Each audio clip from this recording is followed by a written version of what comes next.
நான் இப்போ திருப்பூர் போயிருக்கும்போது நலன் உணவகம் அப்படின்னு ஒரு ஹோட்டலில் பார்த்தேன். இந்த ஹோட்டலில் வந்து பார்த்திங்கன்னா, அவங்க முற்றிலும் இயற்கை சார்ந்த உணவுகள் மட்டும்தான் பரிமாறுறதா கொடுத்துருந்தாங்க. அதில் இவங்களோட பிரேக்ஃபாஸ்ட், லன்ச்சு, டின்னர் எல்லாமே வந்து ரொம்ப வித்தியாசமான மெனுவில் இருந்தது.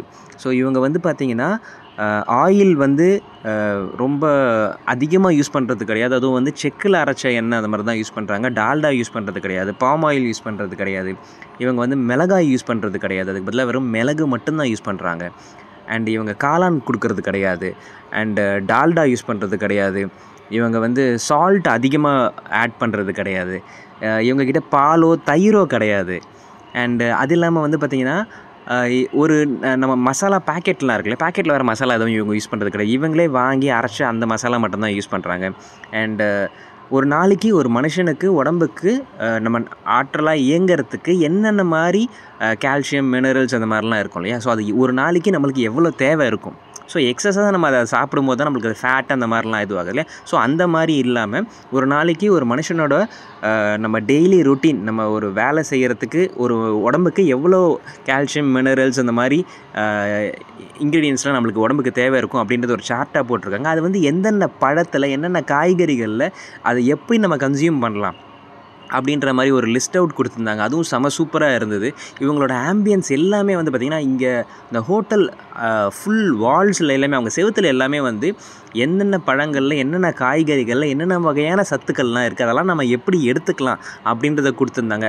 இவங்கக்கிட்ட வந்து பார்த்திங்கன்னா, நீங்கள் பால், தயிர் அதெல்லாம் கேட்டிங்கன்னா அவங்கக்கிட்ட பால், தயிர்லாம் இருக்காது.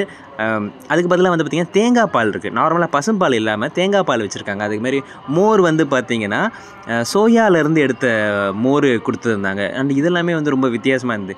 அண்டு இவங்க வந்து காய்கறி எல்லாத்தையுமே வந்து ரொம்ப வந்து ஓவர் குக் பண்ணுறதில்ல, ரொம்ப மசாலா போட்டு அதை ஆட் பண்ணுறதில்ல, ரொம்ப டீப் ஃப்ரை அந்த மாதிரி எதுவுமே பண்ணுறதில்ல.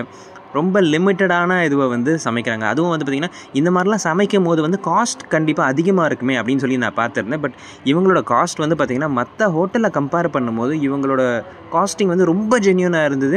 அண்ட் இது வந்து தாராளமாக நம்ம அஃபோர்ட் பண்ணி டெய்லியே சாப்பிடலாம் அப்படின்ற அளவுக்கு இருந்தது. அண்ட் இவங்க இன்னொரு விஷயம் என்ன சொல்லியிருந்தாங்கன்னா, இதே மாதிரி தான் வந்து டெய்லி சாப்பிட்டா நம்ம உடம்புக்கு நல்லது. ஸோ இஃப் இன்கேஸ் இதை நீங்கள் பார்த்து ஃபாலோ பண்ணுறது தான் பண்ணுங்கள். அப்படி இல்லை உங்களுக்கு வந்து இதை மாதிரி கற்றுக்கணும்னு தோணுச்சுனாலும் எங்கள் ஹோட்டலுக்கு வந்தீங்கன்னா நாங்களே இதை கற்றும் கொடுக்குறோம் அப்படின்ற மாதிரி ஃப்ரீயாகவே கற்றுக் கொடுக்குறேன் அப்படின்னு சொல்லியிருந்தாங்க. அண்ட் அதுவும் எனக்கு ரொம்ப பிடிச்சிருந்தது. ஸோ இவங்க வந்து இதெல்லாம் இல்லாமல் எப்படி சமைக்கிறாங்க அப்படின்ற மாதிரி எனக்கு ஒரு டவுட் இருந்தது.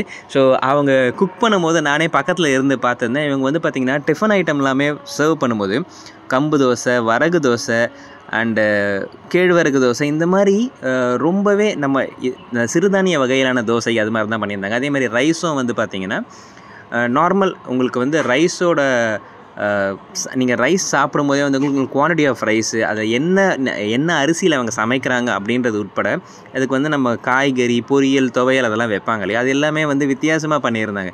நான் இங்கே சாப்பிடும்போது எனக்கு இது வந்து ரொம்பவே வித்தியாசமான அனுபவமாக இருந்து ரொம்பவே சூப்பராக இருந்தது. டேஸ்ட் வைஸும் வந்து ரொம்பவே நல்லா இருந்தது. இது மாதிரி வந்து இயற்கை உணவுகளில் இவ்வளோ டேஸ்ட்டாகவும் செய்ய முடியும். அண்ட் இதே மாதிரி நம்ம வந்து ரொம்ப நம்ம ஃப்ரைடு ஐட்டம்லாம் நிறைய சாப்பிடுவோம், டீப் ஃப்ரைடு அது மாதிரிலாம் சாப்பிடுவோம். அதெல்லாம் இல்லாமல் இவங்க சர்வ் பண்ண எல்லா ஃபுட்டுமே செம சூப்பராக இருந்தது. இதில் வந்து முக்கியமான விஷயம் நான் சொல்லணும்னா, நான் மீல்ஸ் எடுத்துக்கும் போது பார்த்திங்கன்னா, இவங்க மீல்ஸ் வந்து பார்த்திங்கன்னா வாழைக்காய் கூட்டு, அதுக்கப்புறம் அவரைக்காய் சாம்பார் கொடுத்துருந்தாங்க, சோயா மோர் கொடுத்துருந்தாங்க, அரிசி பாயசம் கொடுத்துருந்தாங்க, குருமா கொடுத்துருந்தாங்க, அதுக்கப்புறம் மணத்தக்காளியில் ரசம் செஞ்சு கொடுத்துருந்தாங்க, அதுக்கப்புறம் கீரையில் வந்து மசியல் பண்ணியிருந்தாங்க, அண்டு கேரட் பீன்ஸை வச்சு பொரியல் கொடுத்துருந்தாங்க, அண்ட் அதுக்கப்புறமா வந்து வாழைப்பூவில் வடை செஞ்சு கொடுத்துருந்தாங்க. இது எல்லாமே வந்து பார்த்திங்கன்னா செம சூப்பராக இருந்தது. இந்த எதுக்குமே வந்து அவங்க மிளகாவே யூஸ் பண்ணவே இல்லை. க்ரீன் சில்லியோ, ரெட் சில்லியோ, சில்லி பவுடர்ஸோ எதுவுமே யூஸ் பண்ணாமல் வெறும் பெப்பர் மட்டும் யூஸ் பண்ணியிருந்தாங்க. மிளகு மட்டுமே யூஸ் பண்ணியிருந்தாங்க. அண்ட் இதில் முள்ளங்கியில் வந்து அவங்க ஜூஸ் மாதிரி எடுத்து கொடுத்துருந்தாங்க. அண்ட் தேங்காயில் வந்து பால் எடுத்து கொடுத்துருந்தாங்க.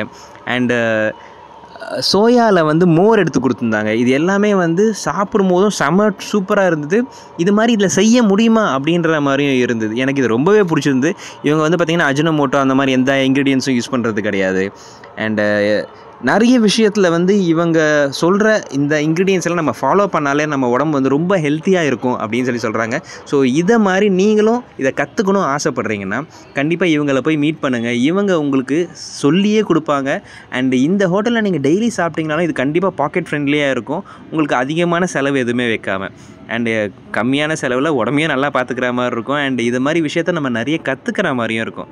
ஸோ நீங்கள் இந்த ஹோட்டலில் போய் சாப்பிடணும் அப்படின்னு ஆசைப்பட்டீங்கன்னா இந்த ஹோட்டல் வந்து திருப்பூரில் சத்யா ஷோரூமுக்கு ஆப்போசிட்டில், அதாவது கோயம்புத்தூர் மாவட்ட மத்திய கூட்டுறவு வங்கிக்கு ஆப்போசிட்டில் தான் இவங்களோட ஷோரூம் இருக்குது. பக்கத்துலேயே வந்து சத்யா ஷோரூமும் இருக்குது. ஸோ இங்கே தான் இதுக்கு ஆப்போசிட்டில் தான் இவங்களோட கடை இருக்குது.